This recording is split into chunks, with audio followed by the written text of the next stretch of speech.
Baik, kembali selamat hari Sabat bagi kita semua. Terima kasih atas kehadiran pada sore hari ini. Kita akan lanjutkan seri pelajaran kita, pelajaran Ka'bah, pelajaran ke-15.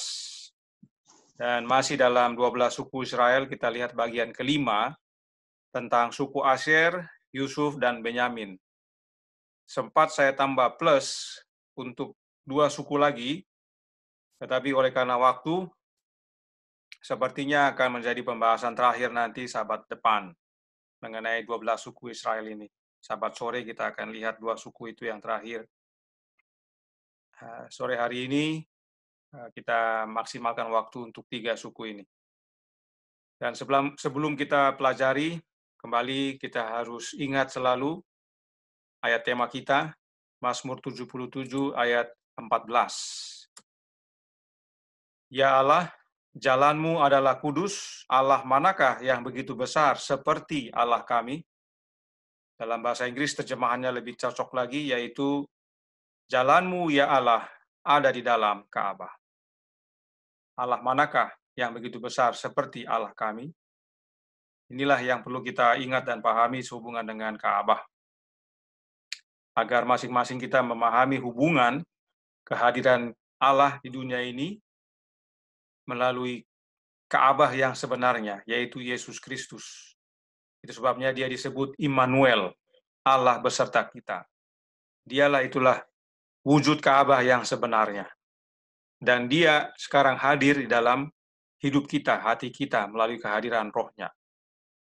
Dulu Allah beserta bersama, sekarang Allah beserta di dalam kita. Inilah keindahan daripada kebenaran Ka'bah ini. Jalanmu ya Allah ada di dalam Ka'bah. Dan sebelum kita lanjutkan, kita ulangi sedikit dari pekabaran tadi pagi. Secara ringkas, suku Dan adalah salah satu suku yang hilang, artinya tidak selamat. Karena mereka meski mempunyai kemampuan yang istimewa, mereka ahli kerajinan tangan, ya. Khususnya dalam materi-materi logam, emas, perak, tembaga. Allah berikan karunia itu kepada suku Dan. Demikian juga dalam mengajar. Nah, tadi siang pada waktu makan siang, orang tua kami menceritakan dia semakin memahami kenapa suku Dan tidak selamat, karena salah satunya suku Dan ini menyimpang ke Tirus, ya. Bila mana kita mengingat cerita Salomo membangun Ka'bah, itu Raja Tirus pada saat Salomo mengirim kabar meminta bantuan, mereka mengirimkan seorang ahli juga, ahli dalam bidang logam-logam ini. Dan dia adalah keturunan Dan, ibunya orang Dan, bapaknya orang Tirus. Jadi orang Dan ini sudah menyimpang, sudah bergabung dan bergaul dan bercampur dengan bangsa lain. Ya, tidak heran mereka pada akhirnya tidak selamat, ya, ditolak. Ini yang perlu kita ingat mengenai Dan ini. Mereka punya kesempatan, tetapi tidak menggunakan waktu untuk kembali kepada Allah yang benar. Naftali, dia mempunyai kata-kata yang baik. Dia menghasilkan kata-kata yang baik. Namun demikian bukan berarti dia sempurna, dia pernah jatuh juga, namun dia kembali. Demikian juga dengan Gad. Gad pernah undur, tapi dia kembali. Ini yang menjadi pekabaran utama.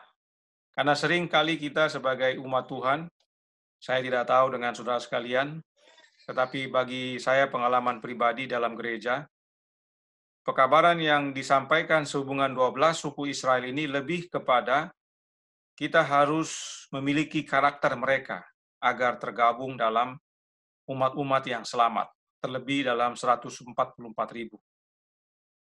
Dihimbau agar jangan memiliki karakter seperti Dan. Padahal setelah kita pelajari, yang terutama sebenarnya bukan karakter mereka, tetapi kemauan mereka untuk kembali dan bertobat. Karena yang terutama adalah karakter daripada Yesus itu sendiri. Karakter Yesuslah yang perlu kita miliki untuk mewarisi kehidupan kekal. Bukan karakter 12 suku ini. Karakter-karakter 12 suku ini kita pelajari untuk kita lihat bahwa mereka dengan kita sama. Tidak ada bedanya, mereka bukan orang yang setingkat lebih tinggi daripada kita.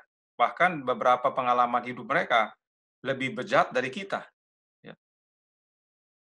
Ini Allah tunjukkan kepada kita supaya kita lihat tokoh-tokoh dalam Alkitab itu sama seperti kita, manusia biasa, manusia berdosa. Pesan utamanya adalah kembali, bertobat, terima Allah yang benar melalui anaknya yang tunggal. Maka keselamatan menjadi bagian kita. Sebab inilah hidup yang kekal itu, yaitu mereka mengenal Engkau satu-satunya Allah yang benar, yaitu Allah Bapa, dan mengenal Yesus Kristus yang telah Engkau utus, yaitu anaknya yang Bapa utus. Itulah hidup kekal. Dan itulah yang mereka alami. Ini yang perlu kita pahami dari pelajaran 12 suku ini. Kita bukan belajar untuk mengenal karakter mereka, terus meniru karakter mereka, karena itulah akses untuk boleh tergabung dalam 144.000, bukan. Tetapi sebagaimana Yohanes tuliskan, yang 144.000 itu adalah orang atau kelompok yang mengikuti kemana anak domba itu pergi. Ya, jadi patokannya adalah Yesus, bukan 12 suku ini. 12 suku ini hanyalah gambaran, lambang, representasi daripada kita semua umat Allah. Kita sama. Kita ada yang Ruben, kita ada yang Simeon, kita ada yang Lewi, ada yang Yehuda, ada yang Isakar, ada yang Sebulon, dan sebagainya. Dan saat ini kita akan masuk ke Asyer, Yusuf, dan Benyamin. Nasihat apa yang menjadi bagian kita? Saya coba ringkaskan karena pelajaran mengenai Yusuf termasuk panjang. Mudah-mudahan ini tidak terlalu panjang karena ada 3 suku, agar masing-masing kita boleh mengingat. Memang ini direkam, nanti bisa lihat lagi di channel kita, channel Yohanes 173. Pertama, kita lihat suku Asyer. Suku Asyer ini adalah anak urutan ke-8 dari anak laki-laki Yakub yang lahir dari Zilpa, gundiknya Lea. Kita buka Kejadian 30 ayat 13, yang berkata, "Berkatalah Lea, aku ini berbahagia. Tentulah perempuan-perempuan akan menyebutkan aku berbahagia. Maka ia menamai aku anak itu Asyer." Asyer artinya berbahagia. Lea berbahagia oleh karena kelahiran Asyer. Kembali, tidak banyak catatan tentang Asyer sebagaimana beberapa anak Yakub lainnya. Kita dapat mempelajari kehidupan mereka masing-masing dari catatan doa Yakub bagi masing-masing mereka. Namun ada juga beberapa catatan lainnya yang juga membantu. 1 Tawarik 7 ayat 30 berkata, anak-anak Asyer ialah Yimna, Yiswa, Yiswi, dan Beria. Serah ialah saudara perempuan mereka. Asyer punya 4 anak laki-laki dan 1 anak perempuan. Inilah cikal bakal suku Asyer. Nah, suku yang bagaimanakah suku Asyer ini? Masih dalam 1 Tawarik 7. 7 ayat 40. Oke, 7 ayat 40. Terima kasih.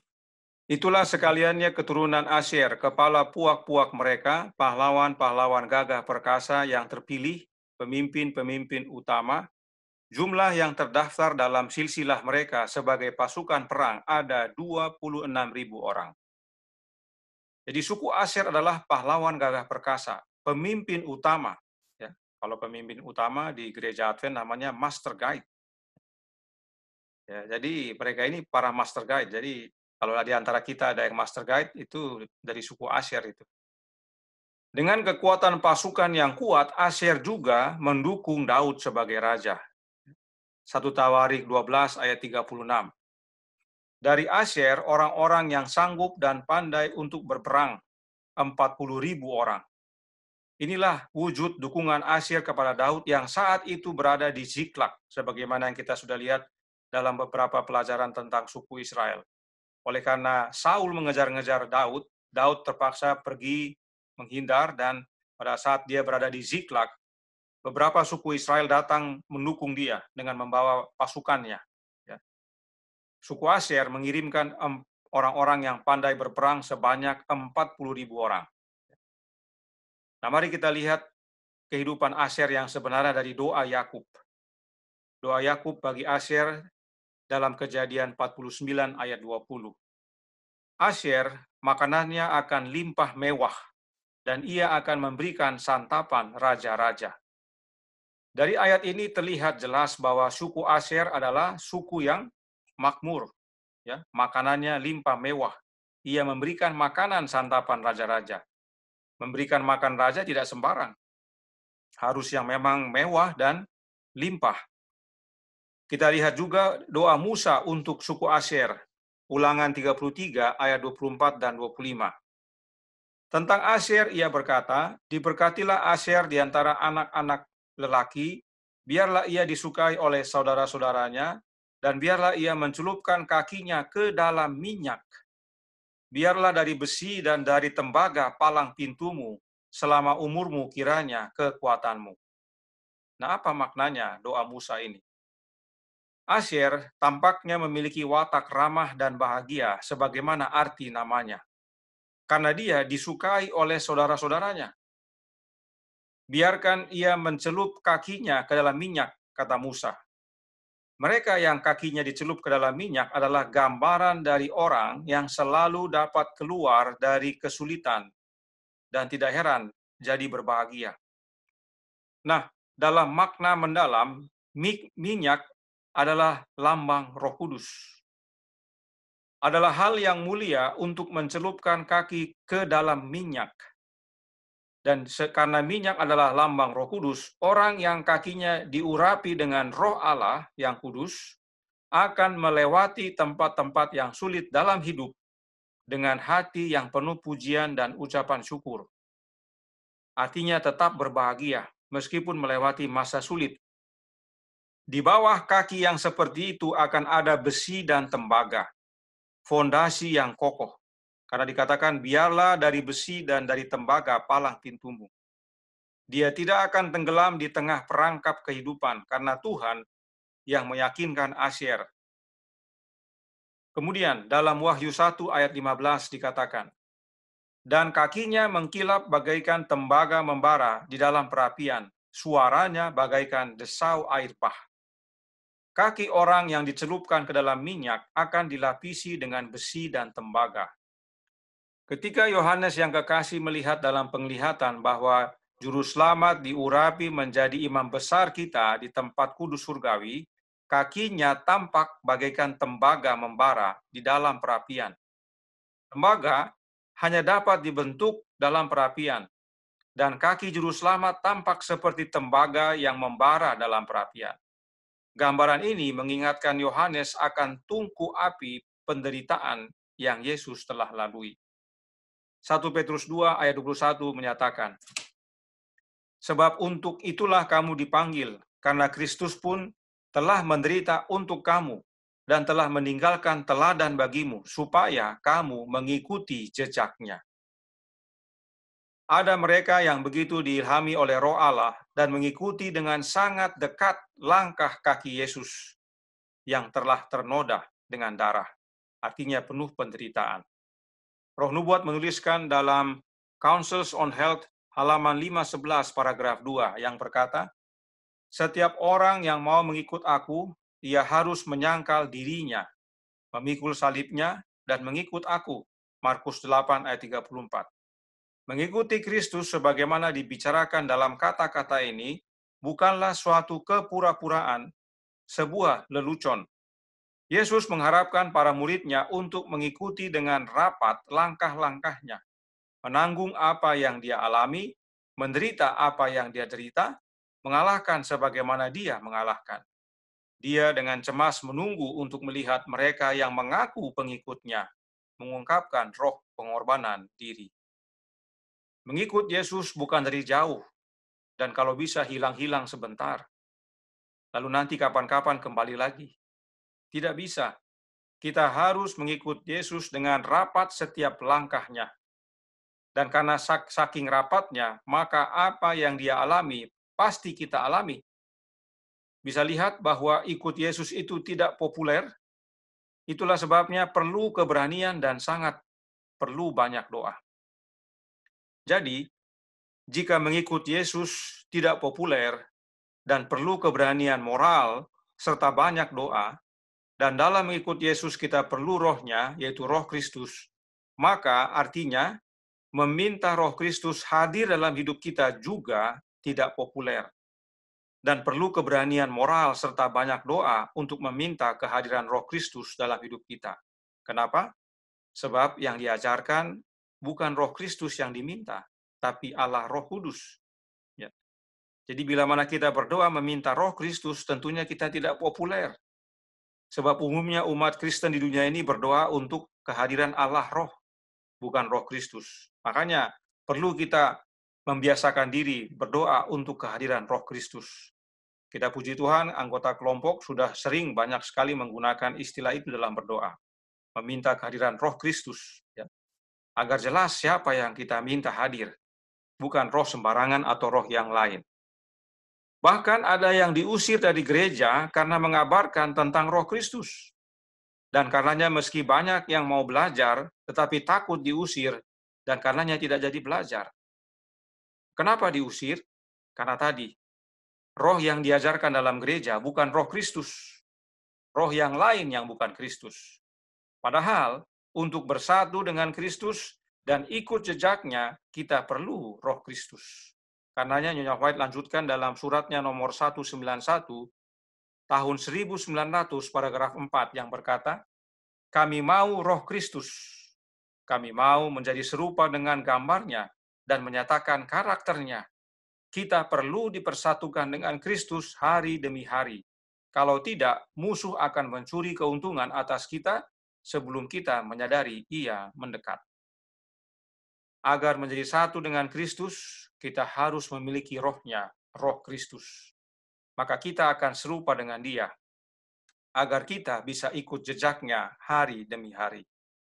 12.000 dari 144.000 akan berasal dari suku Asyer.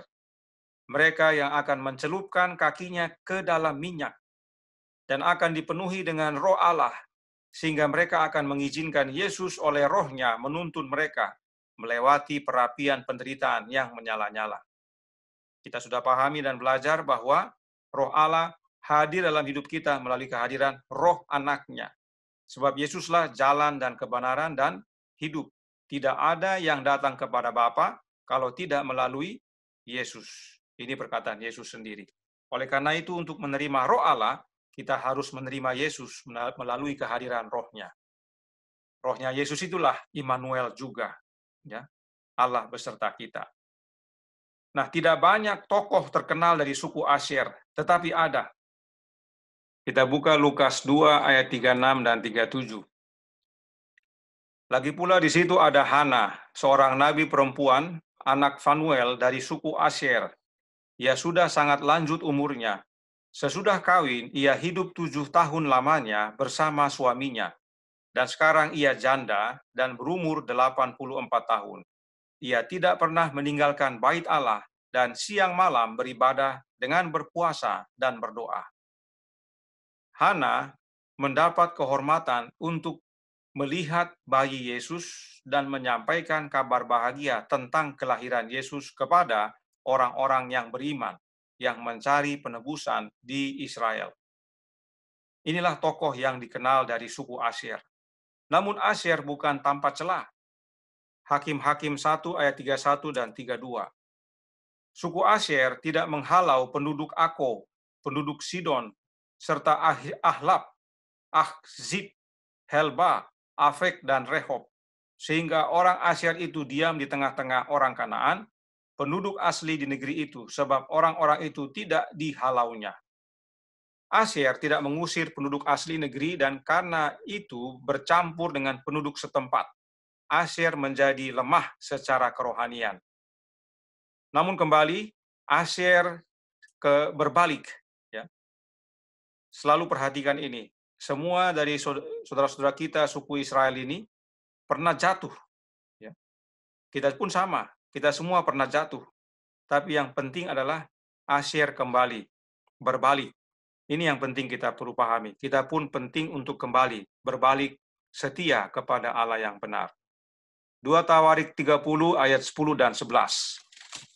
Ketika pesuruh-pesuruh cepat itu pergi dari kota ke kota, melintasi tanah Efraim dan Manasye sampai ke Sebulon, mereka ditertawakan dan diolok-olok. Namun beberapa orang dari Asyer, Manasye, dan Sebulon merendahkan diri dan datang ke Yerusalem. Peristiwa apa ini? Ini adalah peristiwa Raja Hizkia mengadakan Paskah besar dan mengundang seluruh Israel untuk ikut merayakannya di Yerusalem. Beberapa suku pada waktu menerima undangan menertawakan para utusan yang dikirim Hizkia serta mengejek mereka. Tetapi tidak demikian dengan suku Asyer. Beberapa dari mereka datang dan merendahkan diri. Dibutuhkan keteguhan moral untuk jujur kepada Allah ketika orang banyak bangkit di setiap sisi untuk menolak terang Allah. Umumnya orang menolak dan hanya kita yang menerima itu butuh kekuatan moral dan penuh banyak doa. Sebab kita bukan yang populer. Roh kesetiaan tidak pernah meninggalkan suku Asyer. Dan ketika juru selamat memasuki Ka'bahnya, ya, sebab jangan lupa ya tema kita, jalanmu ya Allah ada di dalam Ka'bah. Jadi pada waktu Yesus masuk ke Ka'bah, pertama kali dalam wujud bayi, ya, ada 2 orang yang ada di seluruh kota Yerusalem yang mengenali bayi itu sebagai Yesus penebus. Dan salah satu darinya adalah Hana dari suku Israel. Ya. Ini satu kesempatan dan satu kesempatan yang istimewa bagi perwakilan suku Asyer sebagai yang mengenali bahwa bayi ini adalah penebus yang telah datang ke dunia ini. Nah, adakah kita Asyer bahagia karena kaki kita dicelup dalam roh Kristus sehingga mengikuti hidup Yesus rapat-rapat dan melewati perapian penderitaan yang menyala-nyala bersama Yesus? Adakah kita mengenali Yesus dan mengabarkannya kepada dunia seperti Hana? Dan Asyer bukan tidak pernah jatuh, tetapi dia berbalik dan kembali. Asyer bertobat. Adakah kita Asyer? Kemudian, Yusuf. Berbicara tentang Yusuf, banyak sekali cerita dan pelajaran serta lambang yang dapat kita pelajari. Bahkan sudah banyak kita mendengarkan khotbah pelajaran tentang Yusuf. Ya. Oleh karenanya tidak banyak yang kita akan bahas. Masing-masing kita sudah paham, kita ambil beberapa poin saja untuk ingatkan akan kehidupan kita masing-masing. Yusuf adalah salah satu tokoh Alkitab yang menonjol, yang tercatat tanpa kesalahan. Ya, kita baca cerita Yusuf, kayaknya tidak pernah kita baca adanya kesalahan yang dia lakukan. Sebagaimana yang kita sudah pelajari dari pengalaman suku Ruben, salah satu hak kesulungan diberikan kepada Yusuf, yaitu sebagai anak sulung. Ya, dianggap sebagai yang sulung dia. Dan itu berlaku selamanya. Yehuda menerima hak kesulungan dari sisi sebagai raja, sebagai pemimpin. Sebab daripada Yehuda akan muncul seorang raja yang mana tongkat kerajaan tidak akan beralih daripadanya. Kemudian Lewi menerima hak kesulungan dari sisi keimamatan. Dan dia menjadi imam, mewakili akan bangsa Israel kepada Bapa. Yusuf menerima hak kesulungan sebagai anak sulung. Jadi ada 3 hak kesulungan yang akhirnya lepas daripada Ruben, diberikan kepada Yusuf, Yehuda, dan Lewi. Nah, Yusuf mempunyai 2 anak laki-laki. Kejadian 41 ayat 50 sampai 52. Sebelum datang tahun kelaparan itu, lahirlah bagi Yusuf 2 orang anak laki-laki yang dilahirkan oleh Asnat, anak Potifera, imam di On. Yusuf memberi nama Manasye kepada anak sulungnya itu, sebab katanya, Allah telah membuat aku lupa sama sekali kepada kesukaranku dan kepada rumah Bapakku. Dan kepada anaknya yang kedua diberinya nama Efraim, sebab katanya, Allah membuat aku mendapat anak dalam negeri kesengsaraanku. Jadi anak sulung Yusuf adalah Manasye dan anak yang kedua adalah Efraim. Masih ingat cara Yakub memberkati kedua anak Yusuf? Kita segarkan dengan membaca Kejadian 48 ayat 14. Tetapi Israel mengulurkan tangan kanannya dan meletakkannya di atas kepala Efraim, walaupun ia yang bungsu, dan tangan kirinya di atas kepala Manasye. Jadi tangannya bersilang walaupun Manasye yang sulung. Kejadian 48 ayat 18 katakan, janganlah demikian ayahku, Yusuf berkata ini, sebab inilah yang sulung. Dia mau tunjukkan bahwa Manasye yang sulung. Jangan bikin silang. Ya. Letakkanlah tangan kananmu ke atas kepalanya, yaitu kepala Manasye. Nah, apakah jawab Yakub kepada Yusuf? Kita baca ayat 19. Kejadian 48 ayat 19. Tetapi ayahnya menolak, katanya, aku tahu anakku, aku tahu. Ia juga akan menjadi satu bangsa dan ia juga akan menjadi besar kuasanya. Walaupun begitu, adiknya akan lebih besar kuasanya daripadanya dan keturunan adiknya itu akan menjadi sejumlah besar bangsa-bangsa. Yakub mendahulukan Efraim dari Manasye meskipun Manasye yang sulung dan bahkan menyatakan adiknya akan menjadi lebih besar dari abangnya. Nanti kita akan lihat kelanjutannya, namun sekarang kita kembali ke Yusuf dulu. Yusuf adalah anak sulung dari Rahel, istri Yakub yang kekasih. Namun secara urutan, Yusuf adalah anak ke-11 dari 12 anak laki-laki Yakub. Sebagaimana yang kita baca tadi, ya tadi pagi khususnya, Yusuf anak yang rajin. Kejadian 37 ayat 2. Inilah riwayat keturunan Yakub. Yusuf tatkala berumur 17 tahun, jadi masih muda, biasa menggembalakan kambing domba bersama-sama dengan saudara-saudaranya, anak-anak Bilha dan Zilpa, kedua istri ayahnya. Dan Yusuf menyampaikan kepada ayahnya kabar tentang kejahatan saudara-saudaranya. Fokus kita saat ini adalah Yusuf, dan dia adalah seorang yang biasa menggembalakan kambing domba pada saat masih muda. Kisah kehidupan Yusuf yang menjadi penentu adalah peristiwa Yakub memberikan jubah yang indah serta mimpi-mimpi yang dia ceritakan. Maka terjadilah peristiwa yang kita sebut sebagai Yusuf dijual ke Mesir. Nah, saat Yusuf diutus untuk melihat kondisi saudara-saudaranya di padang, saudara-saudaranya hendak membunuh Yusuf, namun pada akhirnya Yusuf dijual ke kafilah orang Ismail, yang mana akhirnya dibawa ke Mesir, dan melalui peristiwa itu, perubahan besar terjadi dalam kehidupan Yusuf. Dia menjadi penguasa kedua di Mesir.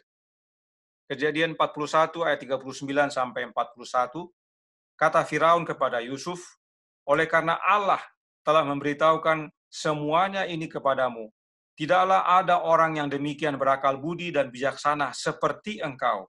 Engkaulah menjadi kuasa atas istanaku, dan kepada perintahmu seluruh rakyatku akan taat. Hanya tahta inilah kelebihanku daripadamu. Selanjutnya Firaun berkata kepada Yusuf, dengan ini aku melantik engkau menjadi kuasa atas seluruh tanah Mesir. Jadi meski Yusuf menerima kuasa atas seluruh tanah Mesir, namun Firaun masih lebih besar dari Yusuf. Kemudian kita semua sudah tahu kisah selanjutnya, di mana terjadi kelaparan hebat yang membuat anak-anak Yakub harus pergi ke Mesir untuk membeli gandum.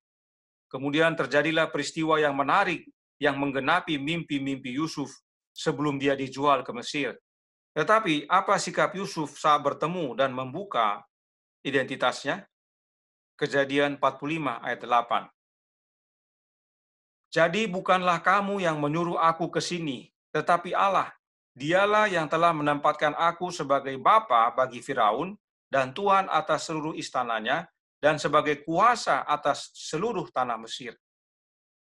Dari sini kita bisa lihat tidak ada dendam dalam hati Yusuf. Kemudian dalam Kejadian 50 ayat 20, memang kamu telah mereka-rekakan yang jahat terhadap aku, tetapi Allah telah mereka-rekakannya untuk kebaikan, dengan maksud melakukan seperti yang terjadi sekarang ini, yakni memelihara hidup suatu bangsa yang besar.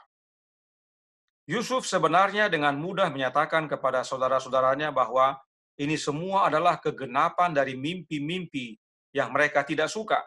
Sebab pada saat Yusuf menceritakan tentang mimpi-mimpi itu, saudara-saudaranya marah. Itu sebabnya saudara-saudara ingin bunuh dia. Tetapi tidak. Yusuf sama sekali tidak ungkit apapun tentang mimpinya, tetapi mengarahkan pandangan mereka kepada Allah, bahwa dialah yang mengatur semuanya, dan itu demi kebaikan umatnya, suatu bangsa yang besar nantinya. Jadi meski dijual sebagai budak, namun Yusuf yang memang anak yang rajin, mengerjakan tugasnya dengan disiplin, sehingga dipercaya oleh tuannya. Perhatikan doa Yakub bagi Yusuf. Kejadian 49 ayat 23 sampai 25. Walaupun pemanah-pemanah telah mengusiknya, memanahnya, dan menyerbunya, namun panahnya tetap kokoh dan lengan tangannya tinggal liat oleh pertolongan yang maha kuat pelindung Yakub, oleh sebab gembalanya gunung batu Israel. Oleh Allah ayahmu yang akan menolong engkau, dan oleh Allah yang maha kuasa yang akan memberkati engkau dengan berkat dari langit di atas, dengan berkat samudera raya yang letaknya di bawah, dengan berkat buah dada dan kandungan. Yusuf orang yang rajin dan kuat oleh karena pertolongan yang maha kuat pelindung Yakub. Ya, perhatikan disebutkan lengan tangannya tinggal liat. Ya. Liat itu adalah gambaran dari orang yang rajin. Ya. Dan yang menolong dia adalah gunung batu Israel yang maha kuat pelindung Yakub. Pemazmur bersaksi tentang Yusuf. Mazmur 105 ayat 19. Sampai saat firman-Nya sudah genap dan janji Tuhan membenarkannya. Ini adalah mengenai Yusuf kalau kita baca ayat-ayat sebelumnya. Kesaksian mengenai Yusuf. Yusuf ini percaya firman Tuhan yang telah diajarkan kepadanya di masa kecil. Firman itulah yang membuatnya berani di penjara dan rendah hati ketika memerintah Mesir. Kekuatannya baik dalam kesulitan maupun kemakmuran datang dari Allah Yakub yang maha kuat. Bagaimana Yusuf bisa percaya kepada firman Allah? Karena diajar oleh ayah dan ibunya. Kita baca kembali Kejadian 49 tadi. Ayat 25 dan 26. Oleh Allah ayahmu yang akan menolong engkau, dan oleh Allah yang maha kuasa yang akan memberkati engkau dengan berkat dari langit di atas, dengan berkat samudera raya yang letaknya di bawah, dengan berkat buah dada dan kandungan. Berkat ayahmu melebihi berkat gunung-gunung yang sejak dahulu, yakni yang paling sedap di bukit-bukit yang berabad-abad. Semuanya itu akan turun ke atas kepala Yusuf, ke atas batu kepala orang yang teristimewa di antara saudara-saudaranya. Inilah yang Yakub nyatakan dalam doanya tentang Yusuf. Dalam doanya Yakub ingat bagaimana Yusuf sejak kecil menurut kepada ayah dan ibunya. Itu sebabnya ada disebutkan berkat buah dada dan kandungan. Artinya, sejak dalam kandungan dan dalam pertumbuhannya balita, Yusuf ini sudah diajar. Salomo menuliskan dalam Amsal 1 ayat 8. Hai anakku, dengarkanlah didikan ayahmu dan jangan menyia-nyiakan ajaran ibumu. Inilah Yusuf. Dia menurut kepada didikan ayah dan ibunya. Berikut bukti dari hasil kehidupannya yang menurut kepada firman Allah, serta ajaran ayah dan ibunya. Kejadian 39 ayat 3. Setelah dilihat oleh tuannya bahwa Yusuf disertai Tuhan dan bahwa Tuhan membuat berhasil segala sesuatu yang dikerjakannya, maka Yusuf mendapat kasih tuannya dan ia boleh melayani dia. Kepada Yusuf diberikannya kuasa atas rumahnya, dan segala miliknya diserahkannya kepada kekuasaan Yusuf. Yusuf, meski budak, mendapat kepercayaan dari tuannya untuk mengurus akan semua milik tuannya, harta tuannya. Kemudian, kejadian, ya ini dia lakukan karena dia adalah anak yang rajin. Dia dipercaya. Jadi penting bagi kita anak-anak, orang muda, untuk hidup rajin, agar kita juga menjadi orang yang dipercaya. Kemudian, Kejadian 39 ayat 7-9. Selang beberapa waktu, istri tuannya memandang Yusuf dengan berahi. Lalu katanya, marilah tidur dengan aku. Tetapi Yusuf menolak dan berkata kepada istri tuannya itu, dengan bantuanku, tuanku itu tidak lagi mengatur apa yang ada di rumah ini, dan ia telah menyerahkan segala miliknya pada kekuasaanku. Bahkan di rumah ini, ia tidak lebih besar kuasanya daripadaku. Dan tiada yang tidak diserahkannya kepadaku selain daripada engkau, sebab engkau istrinya. Bagaimanakah mungkin aku melakukan kejahatan yang besar ini dan berbuat dosa terhadap Allah?" Bisa lihat bagaimana integritas Yusuf ini. Ya. Tidak ada yang tahu, tidak ada yang lihat, hanya mereka berdua. Tapi Yusuf tetap teguh karena dia diajar sejak kecil oleh bapa dan ibunya. Dan Yusuf percaya akan firman Allah. Dia takut akan Allah. Yusuf menunjukkan integritasnya yang kuat. Tapi itu membuatnya kehilangan posisi. Dari tempat terhormat sebagai kepala rumah tangga daripada Potifar, ia dijebloskan ke dalam penjara. Namun sekali lagi, Tuhan memelihara Yusuf dan dia diberi tanggung jawab atas semua tahanan. Ya, seorang budak, seorang tahanan, tetapi menjadi penanggung jawab dalam penjara. Perhatikan di mana Yusuf di penjara. Kejadian 37 ayat 36. Adapun Yusuf, ia dijual oleh orang Midian itu ke Mesir kepada Potifar, seorang pegawai istana Firaun, kepala pengawal raja. Kita perlu ingat bahwa Potifar adalah kepala pengawal raja. Kita baca ayat berikutnya, Kejadian 40 ayat 3 dan 4.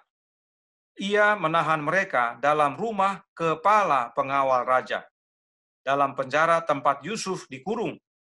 Kepala pengawal raja menempatkan Yusuf bersama-sama dengan mereka untuk melayani mereka. Demikianlah mereka ditahan beberapa waktu lamanya. Ya, siapakah mereka yang dimaksudkan dalam ayat ini yang dipenjara bersama Yusuf? Mereka adalah juru minum raja dan juru roti raja. Nah, siapa kepala pengawal raja tadi? Potifar. Yusuf dan juru minum serta juru roti raja ditahan di dalam rumah Potifar. Karena disebutkan sini, ia menahan mereka dalam rumah kepala pengawal raja, dalam penjara tempat Yusuf dikurung. Jadi dalam rumah kepala pengawal raja ada penjara di situ. Disitulah Yusuf ditahan, termasuk juga juru minum raja dan juru roti raja. Jadi Yusuf tidak pergi jauh-jauh, ya, masih dalam rumahnya Potifar dia, dan dia tetap dipercaya sebagai penanggung jawab di penjara. Ya, inilah keistimewaan Yusuf ini. Dan bila kita baca kisah Yusuf dalam Alkitab, kita tidak menemukan adanya catatan bahwa dia sembah berhala, tinggalkan Allah, lalu berbalik lagi. Tidak ada. Yusuf selalu setia kepada Allahnya, Yakub ayahnya, bahkan meski dia dikelilingi oleh pemujaan berhala di Mesir, dia tidak tergoda. Bagaimana dengan kita? Bahkan sebelum dia mati, dia minta, Kejadian 50 ayat 25. Lalu Yusuf menyuruh anak-anak Israel bersumpah, katanya, "Tentu Allah akan memperhatikan kamu. Pada waktu itu, kamu harus membawa tulang-tulangku dari sini." Yusuf tahu suatu waktu Allah akan melepaskan umatnya dari tanah Mesir. Oleh karena itu, dia bilang, "Jangan lupa, bawa tulang-tulang saya dari sini." Meski dia penguasa di Mesir, namun Yusuf ya setia kepada Allahnya. Mesir bukan tempatnya. Dia tidak mau, bahkan tulangnya pun dia tidak mau di sana. Kita lihat bagaimana kesungguhan setianya dia kepada Allah. Ya. Nah, kita kembali kepada anak-anak Yusuf, Manasye serta Efraim. Oleh karena Yusuf menerima hak kesulungan, ya, berkat hak kesulungan itu, dia menerima berkat 2 kali lipat. Yosua 14 ayat 4. Sebab Bani Yusuf merupakan 2 suku, Manasye dan Efraim. Maka kepada orang Lewi tidak diberikan bagiannya di negeri itu, selain dari kota-kota untuk didiami, dengan tanah penggembalaannya untuk ternak dan hewan mereka. Ini juga salah satu hal yang tadi pagi terlupa kita sampaikan dan bahas, bahwa Zakaria dan istrinya Elisabeth tinggal di tanah Yehuda, namun mereka orang Lewi. Kenapa orang Lewi ada di Yehuda? Karena orang Lewi tidak punya tanah milik pusaka. Mereka tinggal di antara suku-suku Israel. Nah, Zakaria dan istrinya Elisabeth tinggal di tanah Yehuda, di antara orang-orang Yehuda. Inilah yang terjadi bagi suku Lewi. Jadi, suku Yusuf terhitung jadi 2 suku. Ya, Bani Yusuf terdiri dari 2 suku, yaitu suku Manasye dan suku Efraim. dan oleh karena suku Lewi sudah menjadi milik Allah, ya, menjadi pelayan Allah, maka susunan suku Israel berubah. Berikut urutannya. Suku Israel pada mulanya Ruben, Simeon, Lewi, Yehuda, Dan, Naftali, Gad, Asyer, Isakar, Sebulon, Yusuf, Benyamin. Nah, oleh karena hak sulung Yusuf yang baru yang dia terima oleh karena doa Yakub itu, maka susunannya berubah menjadi Ruben, Simeon, Manasye, Yehuda, Dan, Naftali, Gad, Asyer, Isakar, Sebulon, Efraim, Benyamin. Ya. Inilah yang menjadi pembagian di tanah perjanjian nantinya. Nama-nama ini atau suku-suku ini yang akan menerima tanah milik pusaka. Yusuf menerima 2 kali lipat karena dia menerima hak kesulungan sebagai anak sulung, dan Lewi tidak termasuk karena telah menjadi milik Allah, melayani Allah, telah diganti, telah menggantikan anak sulung. Masih ingat ya, seluruh anak sulung digantikan oleh Lewi, dan ada kelebihan sekitar 273 orang yang harus ditebus dengan uang. Jadi Lewi oleh karena itu tidak memiliki tanah pusaka, tanah perjanjian. Itu sebabnya tidak tercantum dalam daftar nama ini. Ya. Jadi inilah berkat yang diterima oleh Yusuf dan juga doa berkat Yakub bagi anak-anak Yusuf. Ini perlu kita pahami karena nanti dari daftar ini kita akan lihat ada perubahan lagi. Sekarang kita lihat Benyamin. Secara urutan Benyamin adalah anak bungsu, ya, dari 12 anak laki Yakub. Ingat, ada anak sulung, ada anak bungsu. Nah, awalnya Rahel hendak menamakan dia Ben-Oni. Kejadian 35 ayat 18.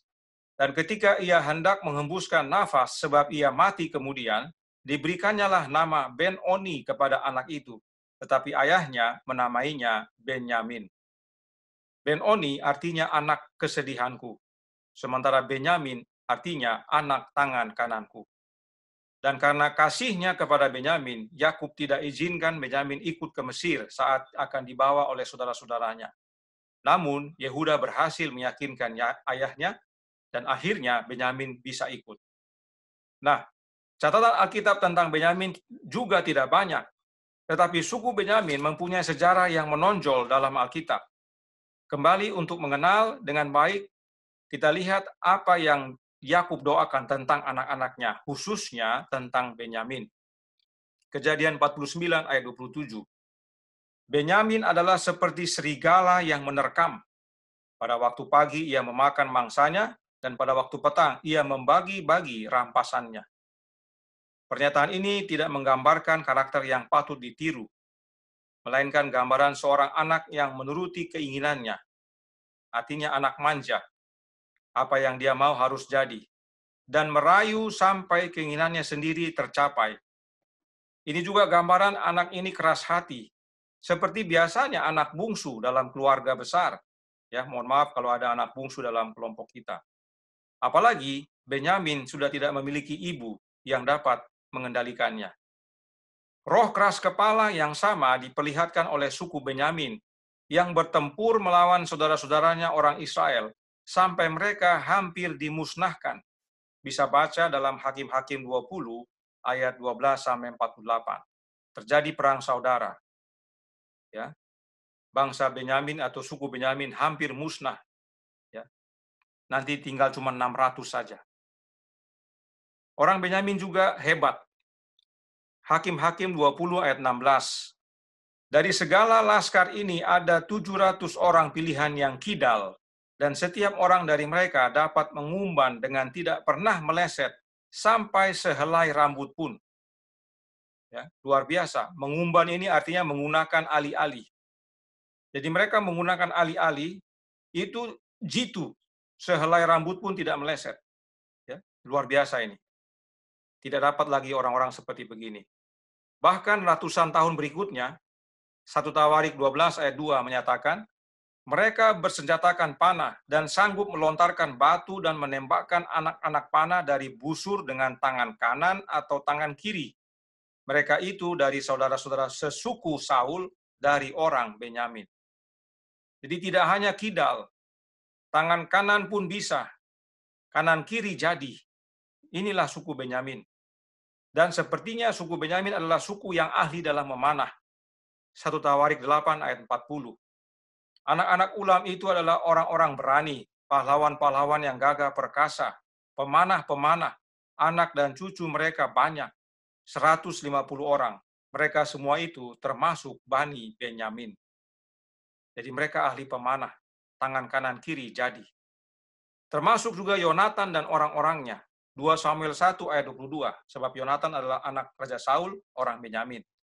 Tanpa darah, orang-orang yang mati terbunuh, dan tanpa lemak, para pahlawan panah Yonatan tidak pernah berpaling pulang, dan pedang Saul tidak kembali dengan hampa. Selalu memakan korban, karena mereka pemanah-pemanah jitu. Nah, meskipun Benyamin berkarakter keras kepala, namun banyak kesempatan baginya untuk bertobat. 1 Samuel 7 ayat 1 dan 2. Lalu orang-orang Kiryat Yarim datang. Mereka mengangkut tabut Tuhan itu dan membawanya ke dalam rumah Abinadab yang di atas bukit. Dan Eliezer anaknya mereka kuduskan untuk menjaga tabut Tuhan. Ulangi. Mereka kuduskan untuk menjaga tabut Tuhan itu. Sejak saat tabut itu tinggal di Kiryat Yarim, berlalulah waktu yang cukup lama, yakni 20 tahun, dan seluruh kaum Israel mengeluh kepada Tuhan. Kiryat Yarim terletak di tanah Benyamin, dan tabut perjanjian ada di sana dalam jangka waktu yang lama, 20 tahun. Artinya Tuhan hadir di sana, tetapi tidak ada perubahan dalam suku Benyamin. Kemudian 1 Samuel 7 ayat 15 sampai 17. Samuel memerintah sebagai hakim atas orang Israel seumur hidupnya.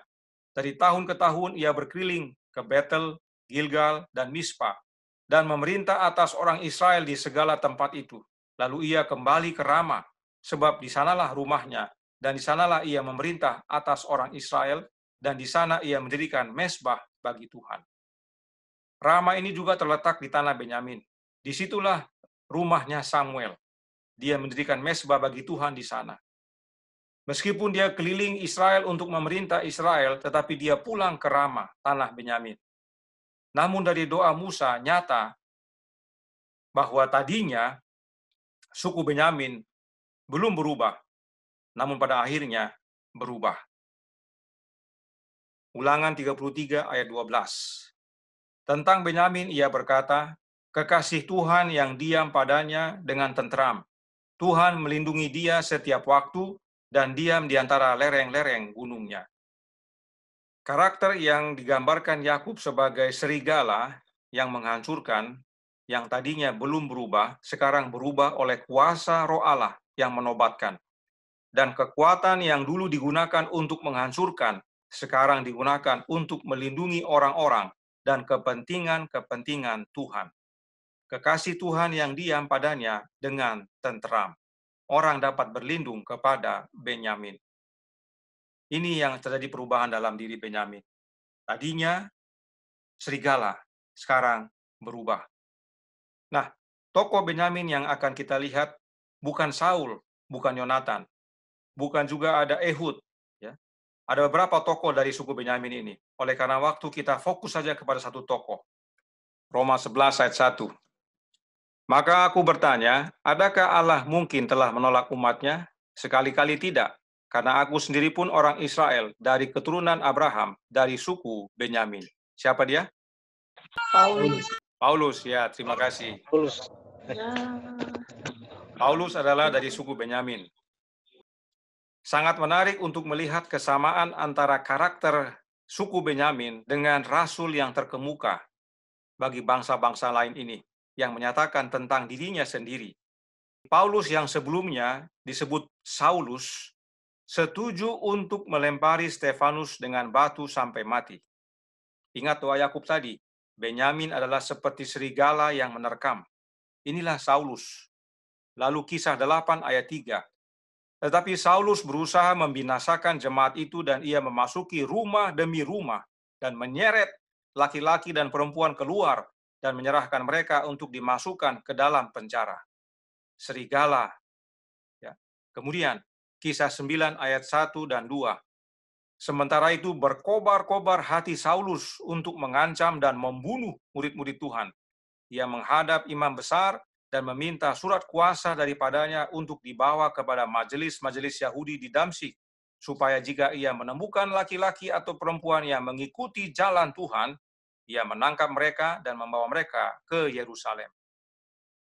Saulus memang berkarakter serigala, berkobar-kobar emosinya. Tetapi setelah bertemu dengan Yesus, karakter serigalanya berubah. Bahkan Paulus berkata dalam Galatia 2 ayat 20, "Namun aku hidup, tetapi bukan lagi aku sendiri yang hidup, melainkan Kristus yang hidup di dalam aku. Dan hidupku yang kuhidupi sekarang di dalam daging adalah hidup oleh iman dalam Anak Allah yang telah mengasihi aku dan menyerahkan dirinya untuk aku." Semoga kita semakin memahami mengapa Paulus menyatakan hal ini. Paulus seakan-akan berkata, bukan serigala lagi yang hidup dalam diriku, tetapi domba yang hidup di dalam aku. Inilah kesaksian hidup Paulus dari suku Benyamin. Ini semua karena Paulus bertemu dengan Yesus, anak Allah yang diperanakkan oleh Bapa. Ini pesan penting karena tidak sedikit dari kita yang diajarkan bahwa karakter suku-suku Israel ini yang menentukan keselamatan mereka. Karenanya, dihimbau untuk memiliki karakter suku-suku tersebut agar termasuk dalam 144.000. Ternyata setelah kita pelajari, bukan karakter mereka yang terutama, tetapi pertobatan mereka. Mereka mau bertobat dan kembali kepada Allah Bapa, dan di dalam kisah Paulus dengan menerima anaknya. Kristuslah yang ubahkan hidup anak-anak Israel dan kita semua agar layak untuk kehidupan kekal. Itu sebabnya Paulus lanjutkan dalam Kolose 1 ayat 27. Kepada mereka Allah mau memberitahukan betapa kaya dan mulianya rahasia itu di antara bangsa-bangsa lain, yaitu Kristus ada di tengah-tengah kamu, Kristus yang adalah pengharapan akan kemuliaan. Kembali dalam bahasa Inggrisnya lebih cocok, disebutkan Christ in you. In itu artinya di dalam, bukan di tengah. Christ in you, Kristus di dalam kamu, itulah pengharapan kemuliaan. Jadi kalau kita mau selamat, yang kita perlukan adalah Kristus dalam hidup ini. Bukan karakter 12 suku Israel itu. Karakter 12 suku Israel itu menyatakan bahwa kita sama dengan mereka. Ya. Kita orang yang pernah berzina, kita orang yang pemarah, kita orang yang suka menggigit dari belakang, kita yang lidahnya berbisa, kita juga orang yang masih mau menanggung beban, kita ada orang yang masih bicara baik, ya. Kita orang yang mungkin makmur, macam-macam. Sifat mereka adalah sifat kita. Menggambarkan kondisi kehidupan kita masing-masing. Dan mereka semua pernah jatuh. Bahkan sedalam-dalamnya mereka jatuh. Namun yang menjadi penentu adalah mereka mau berbalik. Mereka mau bertobat. Kembali kepada Allah. Ini poin penting dari 144.000 ini. Bukan masalah karakter suku mana yang kita miliki. Karakter Yesuslah yang harus kita miliki. Kristuslah yang harus dalam hidup kita, maka kita boleh memiliki apa yang suku-suku Israel itu dapatkan, yaitu keselamatan. Bagaimana Kristus dalam hidup kita? Melalui kehadiran Roh-Nya. Roh Kristus dalam hati kita. Efesus 3 ayat 17 berkata, sehingga oleh imanmu Kristus diam di dalam hatimu, dan kamu berakar serta berdasar di dalam kasih. Oleh iman, Yesus tinggal diam di dalam hati kita, yaitu melalui kehadiran Roh-Nya. Jadi saat kita masuk gerbang Yerusalem baru nanti, lihat gerbang suku mana kita masuk. Itulah kita. Tetapi bukan karena suku itu kita selamat, namun karena Yesus. Sebab suku yang kita masuki itu selamat karena mereka berbalik kepada Allah. Demikian juga kita. Kita masuk melewati gerbang suku itu karena kita berbalik kepada Allah melalui anaknya. Sehingga saat kita masuk, pertama yang kita harus cari adalah Yesus. Kita cari dulu dia. Sebab karena dia kita hadir di sana. Bukan suku Israel. Yesuslah yang terutama dan segala-galanya. Nah nantinya, jika kita lihat susunan suku Israel dalam 144.000, sudah terjadi perubahan. Berikut perubahannya. Kita sudah lihat yang bagian tengah, oleh karena hak sulung yang Yusuf terima. Suku Israel dalam 144.000 sudah mulai berubah. Ruben, Simeon, Manasye, Yehuda, Lewi. Ya, Lewi muncul kembali menggantikan Dan. Tadi pagi kita sudah pelajari, Dan adalah suku yang hilang. Mereka tidak bertobat. Kemudian Naftali, Gad, Asher, Isakar, Sebulan, Yusuf. Yusuf kembali masuk menggantikan Efraim, anaknya, yang juga tidak bertobat. Kemudian Benyamin. Kita belum sempat karena waktu, namun nanti kita akan lihat Manasye dan Efraim, sahabat depan, sahabat sore, untuk melihat pelajaran apa yang boleh kita ambil dari dua suku ini. Kenapa Manasye bisa tetap selamat, sementara Efraim tidak. Ya, ingat tadi, Yakub memberkati anak Yusuf ini dengan cara menyilangkan tangannya. Dia memberkati Efraim yang bungsu lebih daripada yang sulung.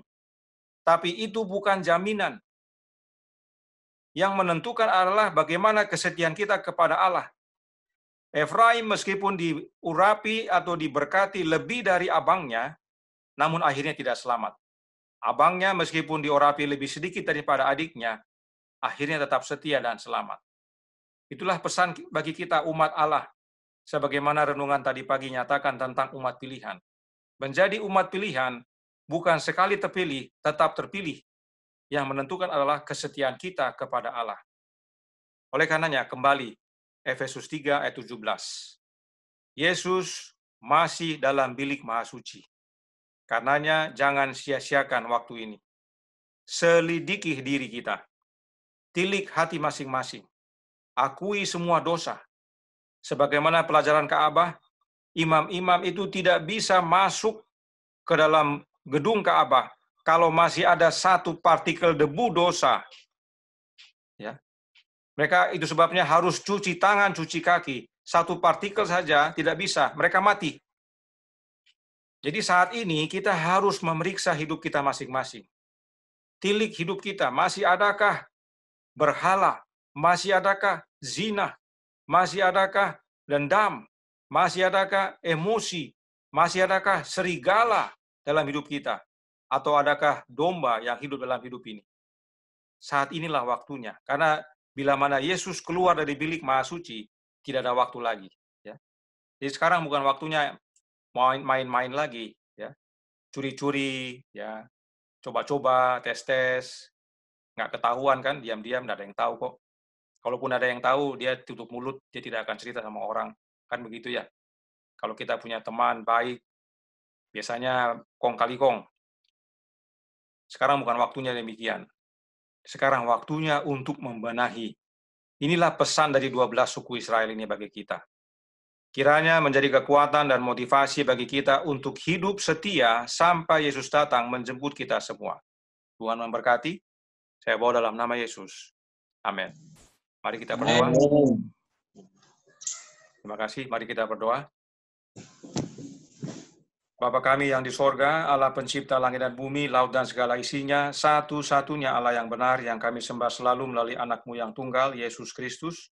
Terima kasih atas nasihat melalui pengalaman kehidupan 12 suku Israel. Masih ada 2 suku lagi, tapi gambarannya sudah semakin jelas ya Tuhan, bahwa bukan masalah karakter mereka, tetapi bagaimana mereka sempat jatuh, namun mau kembali berbalik, bertobat kepada satu-satunya Allah yang benar. Dan sebagaimana kesaksian Paulus dengan menerima kehadiran anaknya yang tunggal dalam hidup ini. Oleh karena bertemu dengan Kristuslah Paulus bertobat. Dia yang tadinya serigala menjadi domba.